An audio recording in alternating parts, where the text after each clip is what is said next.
Hey everyone, Francis here from What a Hell of a Way to Die. If you've been wondering how you can support myself and Nate here on the show, check out our Patreon at patreon.com/hellofawaytodie. Joining the Patreon at any level gets you access to our Discord server, one bonus episode a month, and early access to interviews. At the $5 level, you'll get more bonus content and an opportunity to vote on monthly Zoo Crew episodes. And at the $10 and up level, you'll get exclusive stickers, patches, and pins sent out to you every quarter. Your support means that we can keep our regular episodes free and make sure we don't have to rely on advertisers. If you can, please consider joining and supporting your two favorite veteran dads.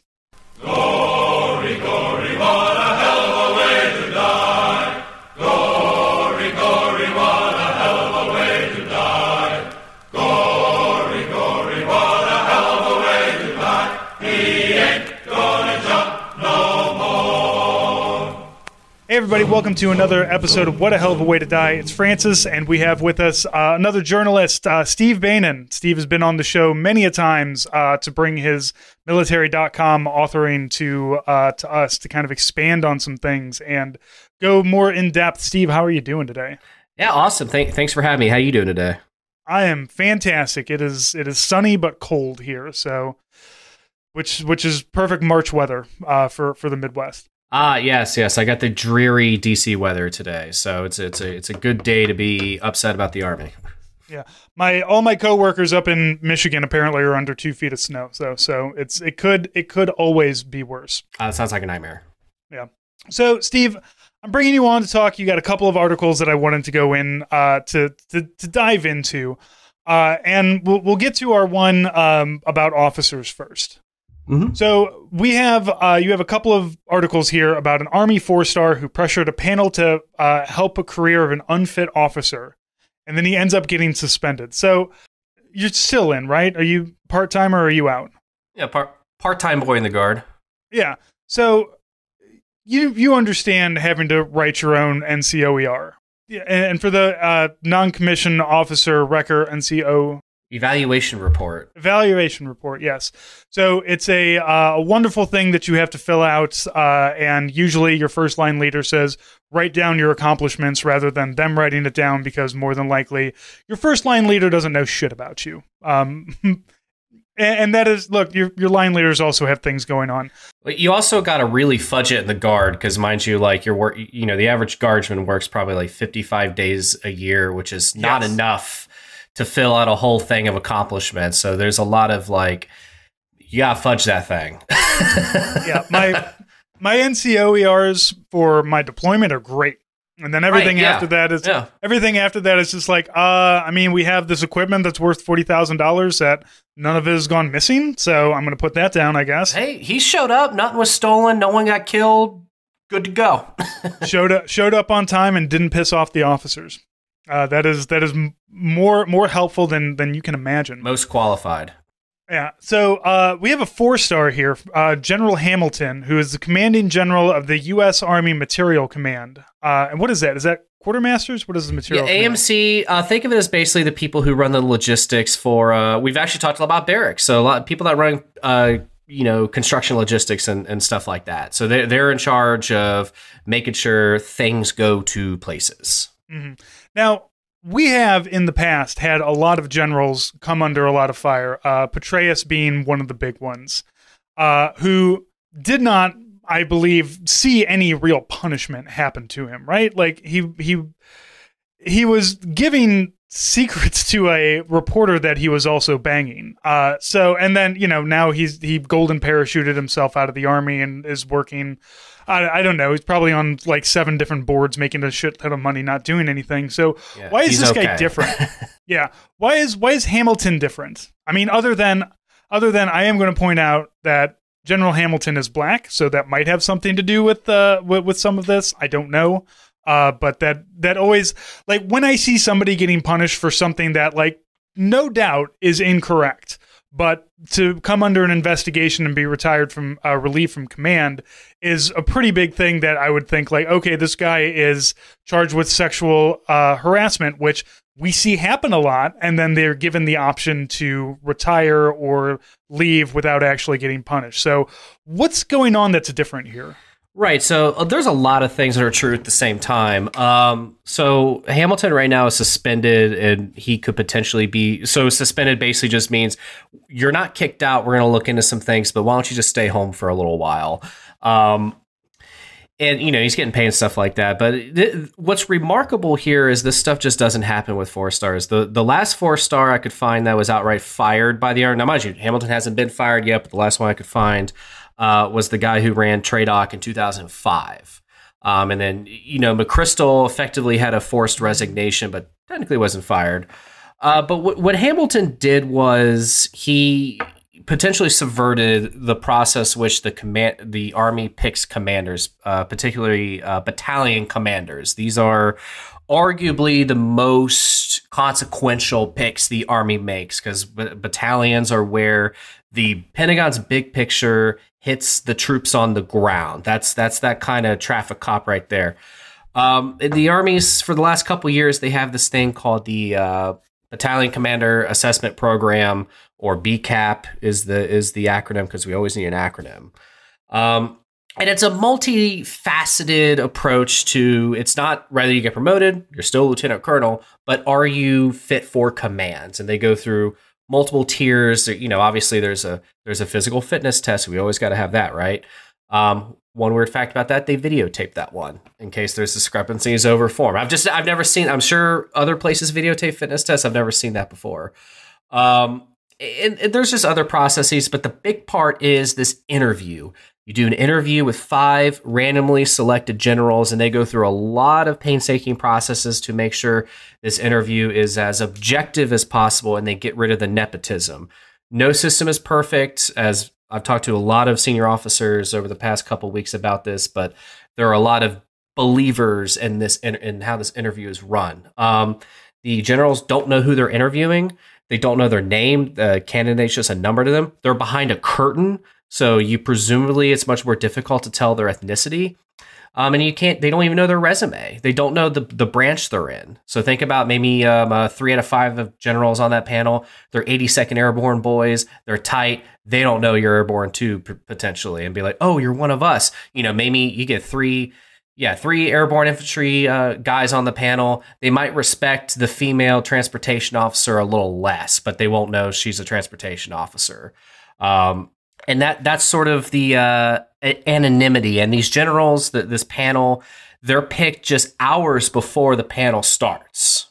And that's key. And we're going to get to why that's very important. That's to prevent lobbying, which is what General Hamilton potentially did. Right. So he called 3 generals that were amongst this panel and basically said, hey, I got my person coming in. Can potentially, hey, can you hook them up? Basically, getting back to that nepotism concern that we've always had with the Army, like the good old boys club, if you will. Right. So and I'm no stranger to, anytime that you're ranking up, even in the enlisted side, you have classes, you have interviews that you have to go through. I mean, the whole process, and I thank God I was a part-timer. I didn't have to do the NCO board, where you have to go, you have to knock on the door, you have to stand at attention, you have to answer a bunch of goofy questions about the Army and about 670-1 and everything. It's a lot. It's and on that level, for an E4 going to E5, you're talking about somebody who's probably 20, 21, 22 years old, versus a lieutenant colonel that's trying to get their full bird. It makes sense that there's a lot more that kind of goes into this. So I'm not surprised that there is this BCAP, but how does, so I guess in the process here, when you say you have 5, do you just have like 15 generals hanging out, and then you say, okay, you 5 are going over here, you 5 are going over there? Yeah, basically. So you get a bunch of generals to go to Fort Knox, where this stuff happens, right? It's pretty hard to keep a secret of who is in the pile, because there's only so many. Yeah, the higher you get, and that makes sense to kind of try to weed out the nepotism, because the higher in ranks you get, there's fewer full bird colonels than there are captains or lieutenants or So, yeah, people are going to know each other, and maybe you can recognize by voice or something. But how does this work? That say, okay, my person's coming in. There's supposedly no way to identify this person, right? Because they're behind all these things. So how does that end up happening? Right. So this all start. Let's rewind the clock a little bit. So this wasn't just maybe one or two phone calls or whatever. Like, hey, can you hook up this officer? This started back in October at AUSA, where Hamilton had meetings with the people who run the command assessment program, and that made them uncomfortable. He wanted to see this woman's peer review. So part of the CAP process, before you go, your subordinates, the people that work with you, basically write peer reviews about you, and that's supposed to be like super tightly knit. He wanted to see that stuff, and this lieutenant colonel worked under him before, so he had some sort of interest in. What we don't know is why he was so interested. Was this an overly enthusiastic mentor? Was there something else going on? That's the piece of the puzzle we don't really have. So starts October. He wants those peer reviews, right? The BCAP for this officer was October 31st, and Hamilton, mind you, based out of Alabama, goes to Fort Knox to sit in this BCAP, right? Technically, a 4-star can sit in someone's BCAP. The idea, staff tells me, is so BCAP's new, the first one was in 2020. A lot of older officers obviously didn't go through it.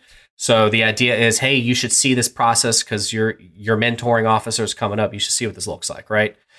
Yeah, and I imagine also during your NCO board, you can have your mentor kind of sitting off to the side. That way, if you fail or something, because if you fail, it's fine. You can always redo it later, and your mentor can say, okay, here's where you screwed up. Here's what we need to work on. So it makes sense that he would. I mean, he's a 4-star. I would think that he has better things to do, but apparently not. Right. So he traveled to do this. This was his whole weekend, right? Just go to Fort Knox to sit in this one BCAP for this one officer. He had no other business at Fort Knox. And then, the staff told me kind of AAR, like, maybe we should let people sit in on BCAPs, but maybe they don't get to pick the BCAP they sit in. You can't be like, I want to sit in the one with my guy or gal. They said this has never really happened before either. Yeah. Is there not a mentor? Like, I would think that you would be able to mentor somebody for this, which is not what Hamilton was doing. Like if this was a come on over, I'll help you study for it, I'll help you prep for it, and I'll be there while you're going through the class. That's one thing, but that's not what happened here. It seems more like he was just trying to show up and pressure people into allowing this person to go through. Right, and mind you. Let's go back to the part this needs to be anonymous for the panel generals too. If you see General Hamilton coming in and be like, oh, why does he want to see this panel? This is one of his people, right? It becomes really obvious really quickly. So she goes through her BCAP, bombs it. So you get a vote. She was voted 0-5. None of them thought she was fit for command. How did she get to light colonel is the next question. Well, if you play your cards right and sign the right paperwork and brief decently, like, you're going to make lieutenant colonel. Yeah, that is mostly a rhetorical question. I know how the army works. Yeah, it's not So effectively, they found that she resembled counterproductive leadership. Too many red flags for toxic command style. And one thing I did forget to mention, this becomes relevant. Part of BCAP is also a psychologist evaluation. And that psychologist briefs the panelists basically on the panelee. Is that a word? The lieutenant colonel, right? They're sort of what their vibe is basically. And so after this woman bombs the BCAP, Hamilton raised an issue with that psychologist basically being too negative. What we don't know, I talked to some people involved. It was really unclear what was too negative or what was said. So we don't really know what the specific gripes were. But I don't know what a psychologist can walk in, tell 5 generals that something that they all agree she's unfit for command. That is also inaccurate. Okay, so we don't know how she bombed, but we just know that she bombed it. She bombed it. Yes, twice it seems. Right. So he immediately lobbies. He goes on this pressure campaign with these command assessment program staff, right, which is run by a full board colonel, right.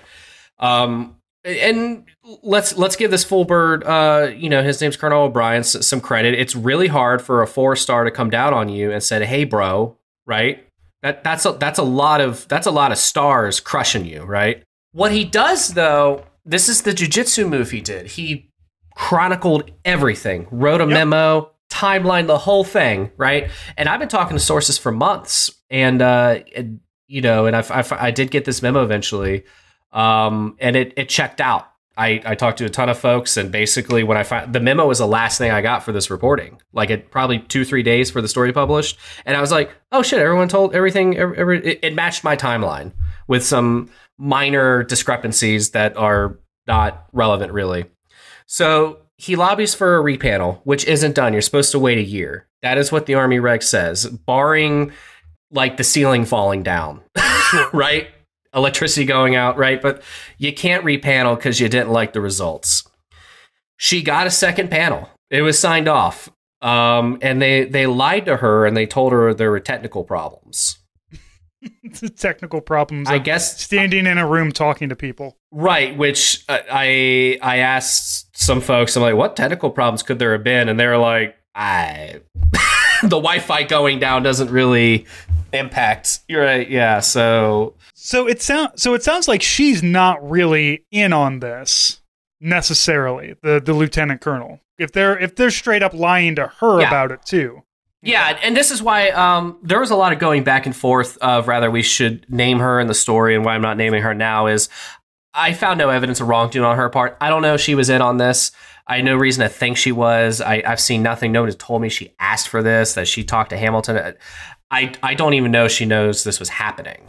So as far as I know, like she just has this guy going around on her behalf without her consent, just doing all this crazy stuff, flying in the face of Army rules. I don't know how she feels about it either. So we just kind of left her out of it for that reason. Yeah. Which, that does make sense. It really seems like this is all on the general itself, who's the guy who's pulling all the strings. Right. And when he got that second panel, this is what prompted the sources to come to me. Now, it takes a lot for people to come to a reporter. When I'm getting a lot of like senior level staff and general officers, that tells me something like really fucked up happened. I think this is basically I don't want to say unheard of because other reporters talk to me, but unheard of for me at least. I got so many people so quickly that flagged this issue because they really, there's a lot of people in the Army that really believe in BCAP. And when I looked at the rules and how it's supposed to run, right, it sounds like a really good system. Let's go back to the curtain. Let's go back to the anonymity. Let's go back to they have a psychologist there. There's a lot of things that make sense. And they felt that, for lack of better phrasing, this process was molested. It was he just manipulated things in ways that weren't supposed to happen. There's a lot of safeguards, and he maneuvered past, all their kind of the checks and balances on this. Yeah, all the safeguards that are supposed to prevent exactly this thing from happening, where somebody gets preferential treatment. Yeah, and I'm sure they'll come back and here's our AAR and here's what we're doing to make this a little better. As one general I talked to sort of explained to me, he was like, hey, a FOB can have the best defenses possible, but it can still be overrun. We got overrun, basically. Overrun by rank, really. Like you said, a 4-star is a lot of stars. And that is a lot. That's a lot of.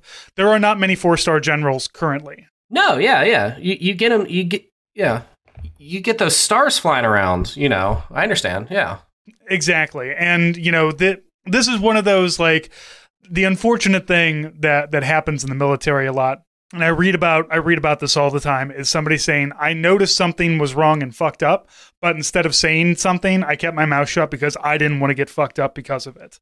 I think the big one is, I was reading the Eddie Gallagher book, And all of his Navy SEAL friends were like, yeah, he was really crazy and fucked up, but we didn't want to say anything because he was the guy in charge, and we didn't want to not have opportunities to go shoot people. So we were worried that if we did that, it's like, that makes you not a good person too. Right.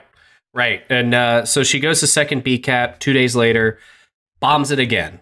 This time in a 2 to 3 votes. So 2 people on that panel did think she was fit for command. We don't know who those votes are.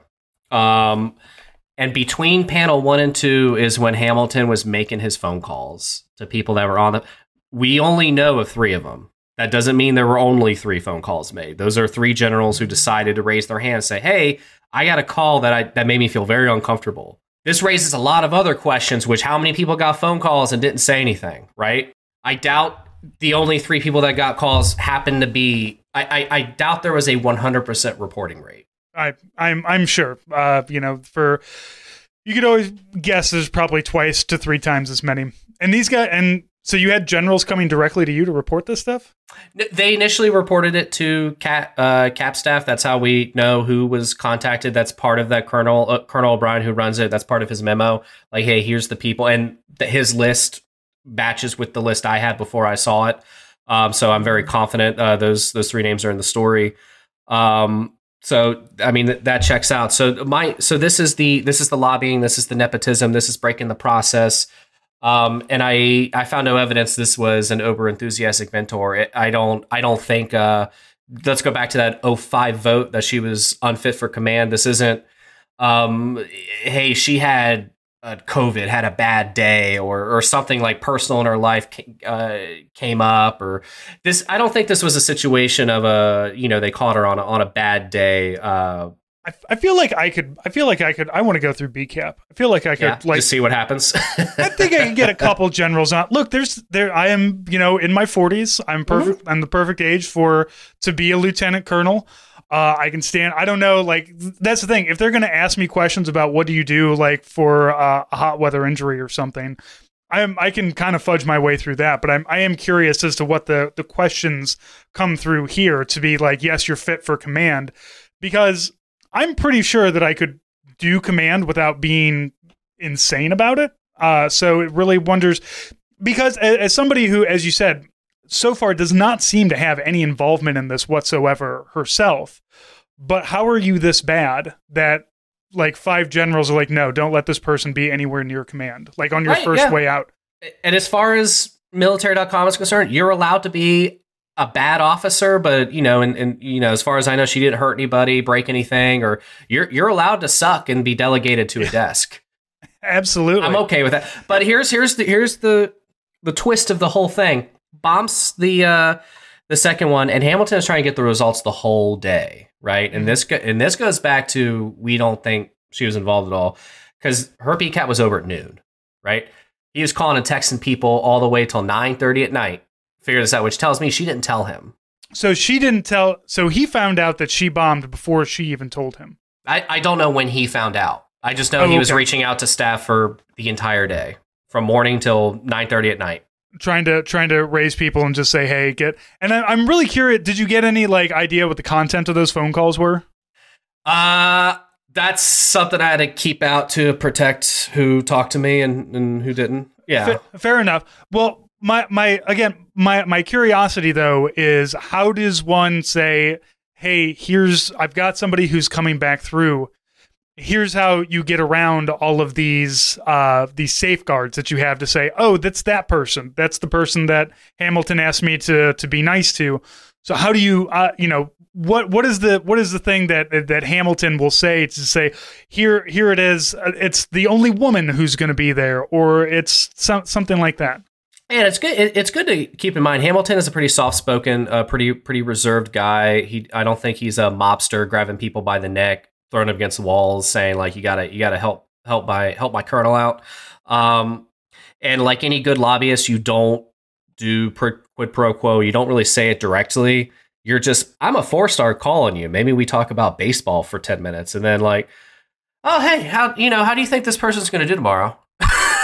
Yeah, you know what I'm saying? Like, I think just that phone call coming from that level of authority bringing that up, that wink, wink, stomp on foot. Like, I'm not asking you to do anything. I'm not telling you to do anything. Just be cool, right. though, It would, like, we're buddies, right? And, if you want to be, if you want to be buddies still, here's a good way to be a buddy to me. Right. Yeah. Yeah. And I also, I want to caveat with, it'd be extremely naive to think this is the first time this has happened. I think he's the first person to get caught. Yeah. The first person to be as egregious about it, I feel. Right. Yeah. It's like anything in the Army. There's a lot of like fucked up things that people are doing, but it's just like, but then it's like, there's the guy that gets caught, and then so to top it all, here's the cherry on top. She still ended up on the command list.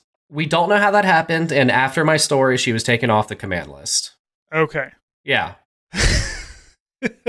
So this guy, I mean, we'll call it out for Hamilton. He knew how to grease some squeaky wheels, it seems. Yeah, he did. And just to give a small little inside baseball here, like I've known about this for a very long time, and I did try to reach out to him through multiple means, and he chose not to give his side of the story. Maybe if there isn't an explanation, he didn't tell me about it. So now he's got it. Now he's got to explain it to the Secretary of the Army. Yeah, that's I would rather try to explain it to you. You sound you're probably a little bit nicer. But also, if I fucked up and was doing the wrong thing, I would not want to talk to a journalist. So I would. There have been situations where I've gotten half information about things officers have done. They've talked to me and shown me reasons to be like, oh, okay, that actually makes sense. All right, well, I'm going to cease fire on this. He chose not to do that. Yeah. So sometimes there is a good reason. Not always, but sometimes. Maybe. Yeah. But yeah, that investigation will, and mind you, like sending a 4-star to Pentagon investigators is a huge move from the Army Secretary. She has fired senior officers for way less.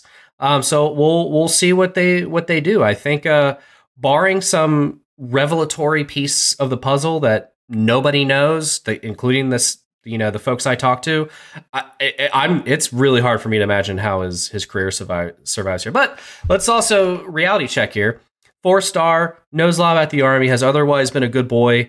You referenced golden parachutes. I don't think he's going to be asking for food stamps anytime soon.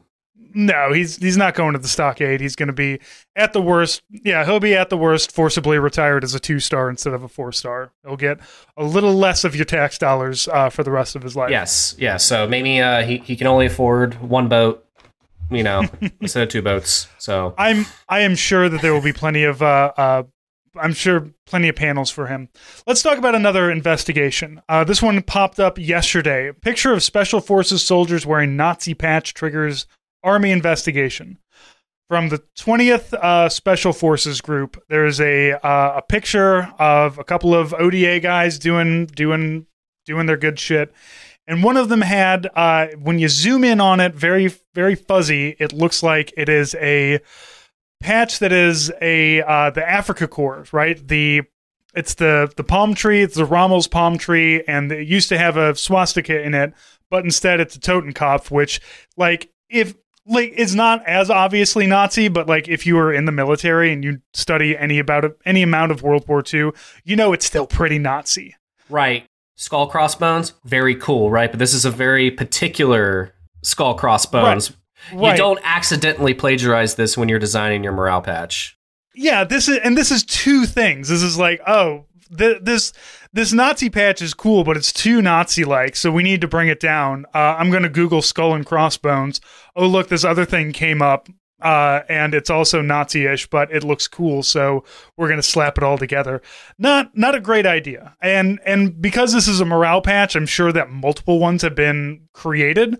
So, and much like cockroaches, for every Nazi you see, there's probably 1,000 in the walls too. So the big problem that you have here is not just the Nazi, but all of the guys who are just like, no, that's pretty cool. We're going to hang out with you. Yeah. Yeah. And it's not just, now, like you said, there's 2 layers here. Now, first of all, the skull is particular to the SS who ran the concentration camps, and eventually the early days of the concentration camps. And eventually, a lot of those guys get rolled into a Panzer division, which adopted that skull crossbones during the Africa campaign.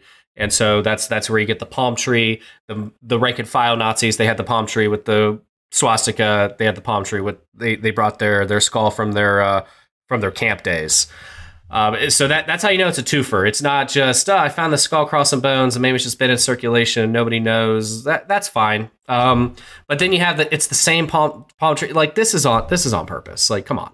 It's very obvious, and this is not the first time that Special Forces has had problems with Nazis in I mean, it's not the first time the Army has in general.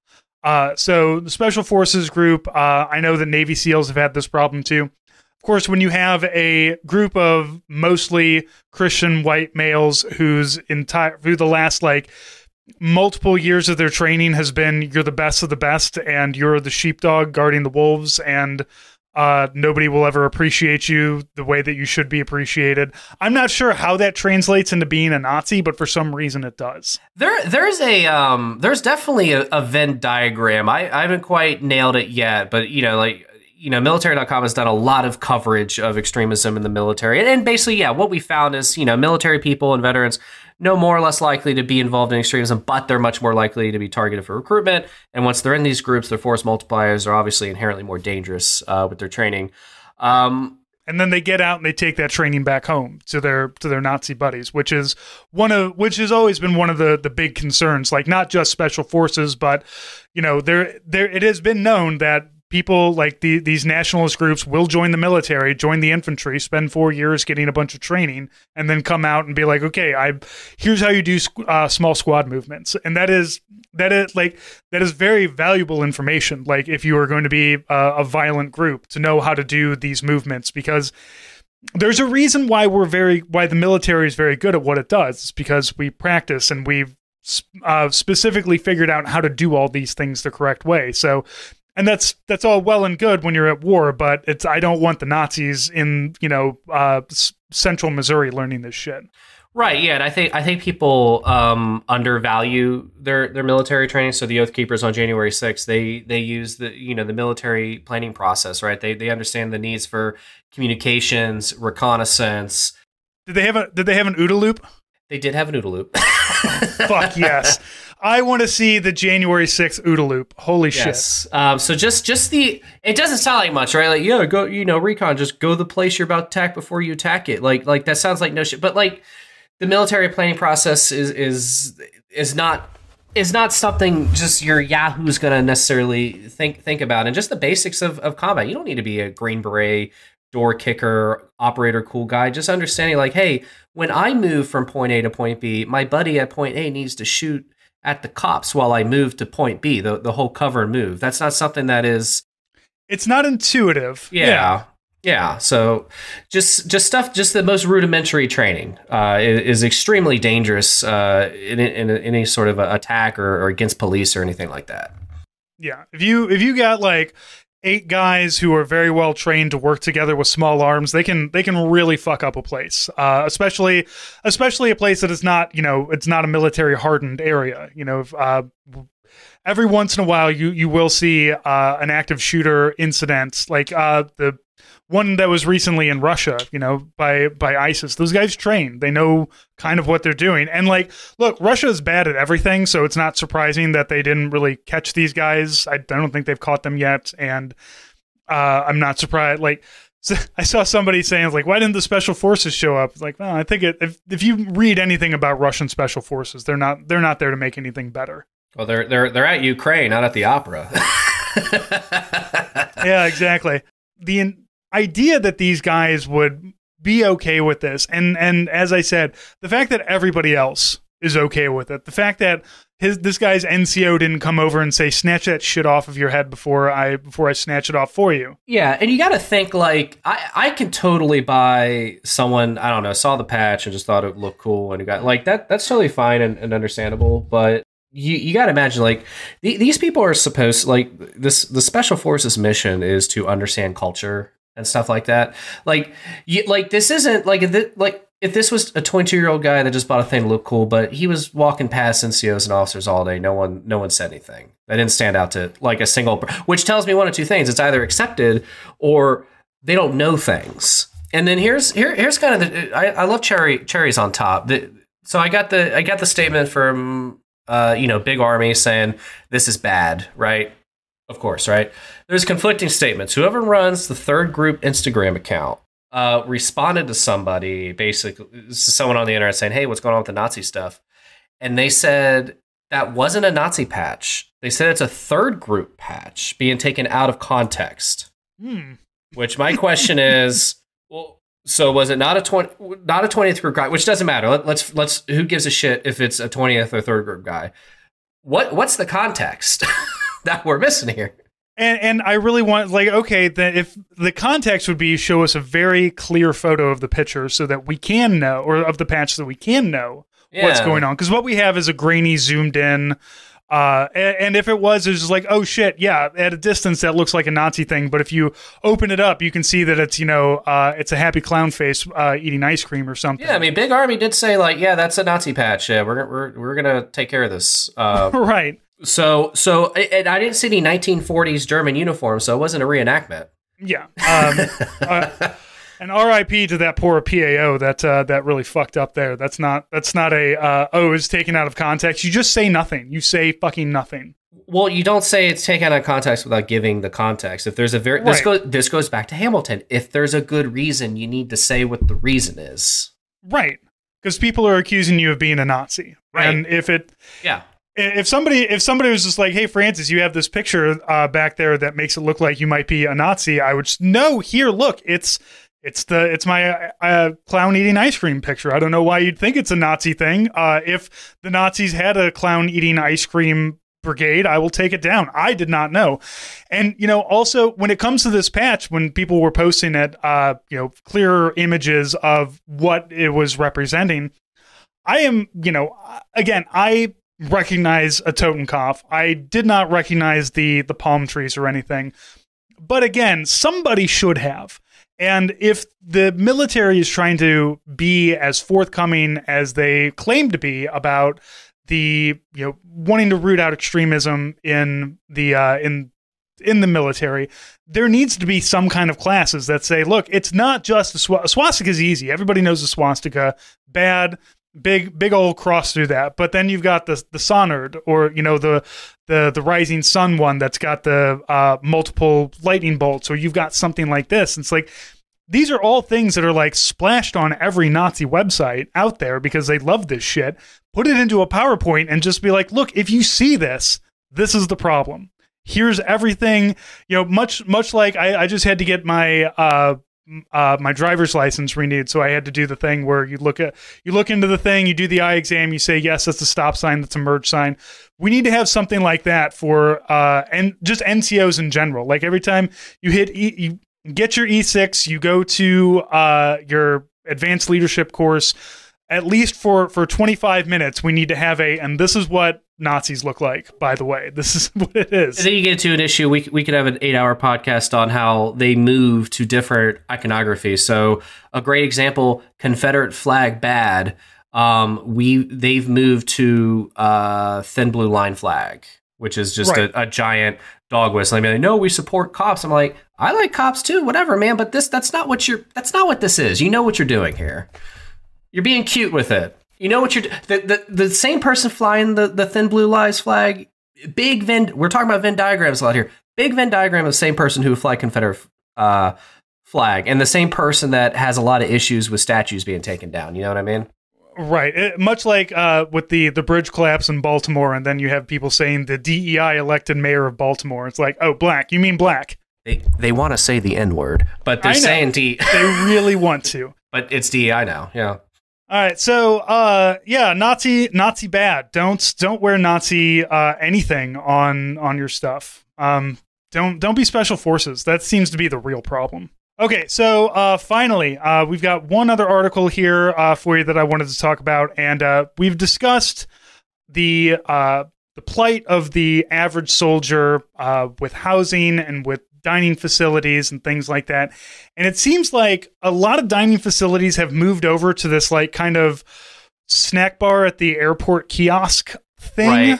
Right. That seems insane to me.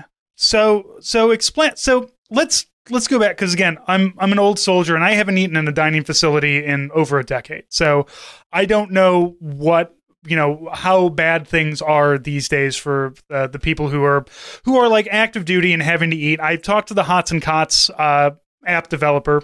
Highly recommend. And, you know, yeah. Yeah. And he told me that how, you know, sometimes dining facilities are closed. Sometimes they really suck. I've never had a bad experience at a dining facility. But again, I was going to dining facilities in the middle of like hot wars where we got a shitload of money. So it seemed like all that money was always flowing pretty well. So what's going on now? What is this dining kiosk thing that they've got going? Right. So a kiosk, it's very, I highly recommend the folks Google it to get the image of their head, but it's basically, imagine just like a shitty, like, you know, those airport snack like it's not a restaurant. It's like the thing you walk in and grab something and walk out, basically kind of like that, or like a bad 7-Eleven or something like that. Very poor choices of foods. There's pre-made sandwiches and wraps, which, as a couple soldiers told me, they look a lot bigger. Like the wraps look a lot bigger than they are because they're just wrapped to look bulky, but there's like one slice of turkey in it.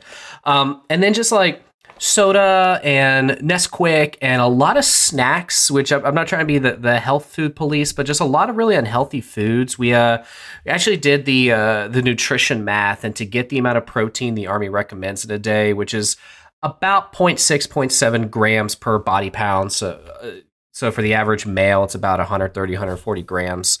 You would have to consume nearly 100 grams of sugar, which the American Heart Health Association recommends you only consume about 30 grams of sugar a day.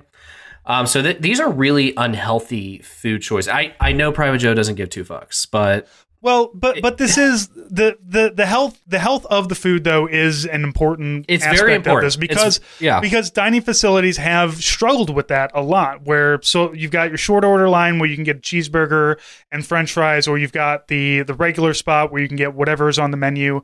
But like and I remember they would put out little things that say, "Look, this thing is green. It's broccoli. It's got a little green placard. It says here's everything that's good for you in it." And then French fries would be the little red placard. And then there'll be little yellow ones just to kind of give you a visual idea of like, here's how you should be eating. And of course, we can't force Joe to eat in a particular way, but giving them options, saying like, look, you can have some vegetables, you can have these things along with your cheeseburger, and kind of balance those things out. And the Air Force does this really well. I'll get the Air Force in a second. So you got these kiosks. They've opened up about a dozen. They're going to do a dozen more just this year, which is extremely fast for the Army to do anything. Dining facilities, their hours are getting like super thin. They're closing some of them down. And we got a problem where two things are true at the same time. Soldiers are not going to the DFAC.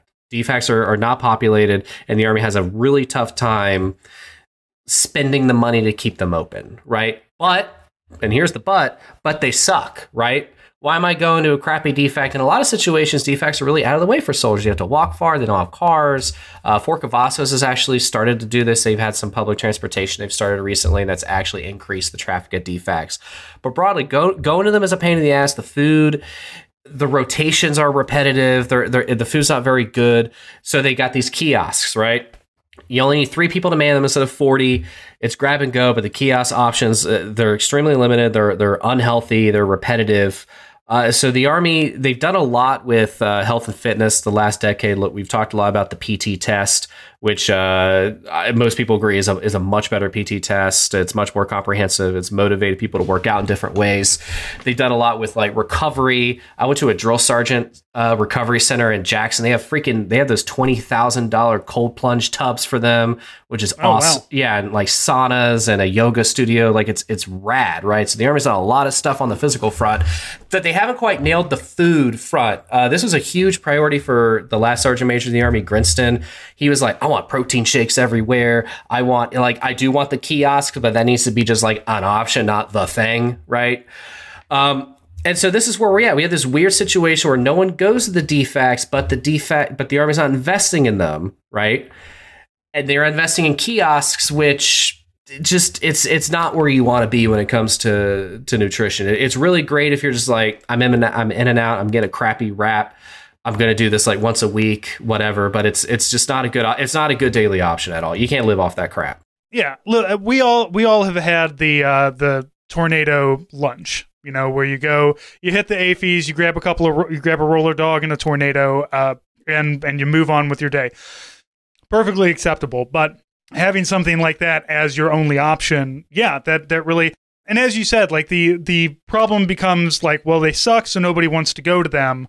and we don't want to put money into them. But the way that you make them good again is you have to put the upfront cost there. You have to say, look, we have increased the quality of the food. We have, as you said, for Cavazos, we have public transportation. We're giving soldiers time to eat, giving them a lunch break, like an actual hour-long lunch break, which is not something that always happens, especially overseas, but sometimes in garrison too. And they also have to pay for this too. Don't the soldiers have to pay for the privilege of going to the dining facility? Right. They still have to pay for this. And go to the Air Force, right? I went to an Air Force dining facility at Fort Dix, New Jersey, and I'm not making any of this up. This place was a palace. They had Korean food bowls. If you wanted to be a fatty that day, they have brick oven pizza. They just make theirs fresh. They made it from scratch. I saw a guy doing things with I know, it's crazy. They had cold cuts they'll make for you. They had a burger. They had the burger thing. They had a decked out. They have a carving station. They did. They had a decked out salad bar. You can get quinoa bowls made. They had tofu. They had everything. You could have the greenest, most protein dense thing ever, or you can eat like a total fucking slob. They have all your options for you. It's all fresh too. And I'm walking in there and I'm like, what the fuck? Like, this is wild shit. And meanwhile, the Army defect is serving unseasoned tilapia. Yeah. I'm well aware of Fort Dix's dining facilities. Okay, so yeah. Yeah, that's and once again, it all comes back to the fucking Air Force, man. They always get the good shit. Right. So this is done right. The Army has a bigger budget than the Air Force. Like, someone's doing this correctly, and I don't understand where.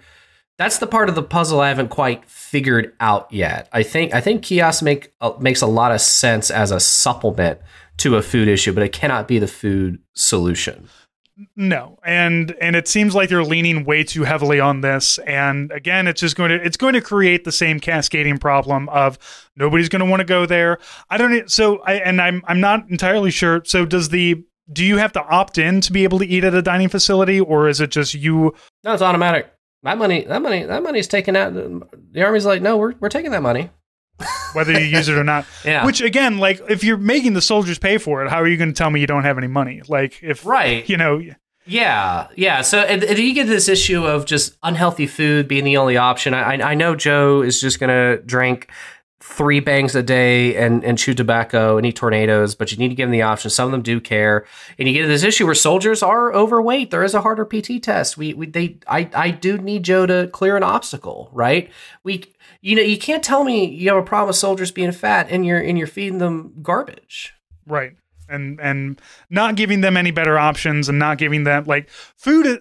I feel like people don't understand how important food is to the overall, physical fitness and everything. I've been reading a lot about man camps and everything, and how they're very forward about the physical aspect, but there's no talk about like, hey, here's the food that you need to be eating to be able to do these things, because I know it's hard to eat like that. It's hard to eat like a bodybuilder. And nobody's asking these guys to eat like a bodybuilder, but at the same time, you got to give some kind of option, something a little bit better. So hopefully the Army pulls their head out of their ass on this one, because they are at least trying to do better with housing, it seems. Right. Yeah. That's they're looking into privatized barracks housing, but after a lot of reporting on barracks issues, the Army's budget going into 25 is going to be relatively flat. But they took $1 billion from just other things. I don't know where they got it from, but they took $1 billion from other. We'll see if the tanks don't turn on tomorrow. Let me know. And they're investing in all these barracks projects now. So that is there's a lot of work to do. But that is this. We're starting to see signals that they are taking this seriously. There's only 2 things that got boosts in the Army's budget in a meaningful way. It's missions in the Pacific, which gotta do that, right? And barracks. Those are everything else. Figure it out with your money. And you got to do one thing at a time. So let's have the soldiers stop breathing in black mold first, and then we'll move on to the dining facilities. Yeah, eat your crappy wrap in your moldy barracks and just figure it out. Don't worry. 10 years from now, the dining facilities are going to be great. Yeah, you're going to get your avocado, fresh steak. It's going to be great. I tell you, I was reminiscing with one of the guys who He writes from military. JP Lawrence, do you know him? Yeah, he's good people. Yeah, he and I were in Iraq together, and I was reminiscing with him because we had in Iraq there's a Camp Buka, and I only got to spend like a week at Camp Buka, but they had a Euro bar in their dining facility. They had all these little stations and everything. You could go and get whatever you wanted, but that Euro bar, man, every day I was at that. Just like, give me the lamb, give me whatever it is, slice it off of the big meat tornado and hand it to me. I will eat all of it. The food budget's unlimited overseas, which, I mean, I guess, yeah, like I was on a couple major bases in Afghanistan a couple times. I always feel like there was like steaks and lobsters and there was always steaks and lobster tails being flown in. I never had a bad experience at an overseas dining facility. Maybe some of the smaller ones that are run by army cooks themselves, but even those guys, they care. They put effort into it, you know. They work. Yeah, and I'm like, if you're going to take care of one person, take care of the soldier abroad. But I'm like, there's got to be a middle ground with that stuff. Well, we're not in Afghanistan anymore. Where's those steaks we were buying? We were buying them, right? And the budget hasn't changed. Well, I'll start combing through the Taliban's public affairs stuff and see if there's any pictures of the Taliban. Just them eating crab. A fork with one gigantic lobster tail on it. It's like, enjoy, buddy. That's been freeze-dried since 2019, but I'm sure it's still fine. Yeah, fantastic. Well, Steve, thank you so much for coming on. You should be reading Steve's stuff at military.com. Steve, you should be following him on Twitter at Steve Beynon. I will have all of his links down below. I will have the links to these stories down below as well. Steve, as always, thank you for coming on and taking the time out of your day to talk with me and talk military. Awesome. Thank you for having me anytime. Everybody, thank you so much for listening, and we'll talk to you next week.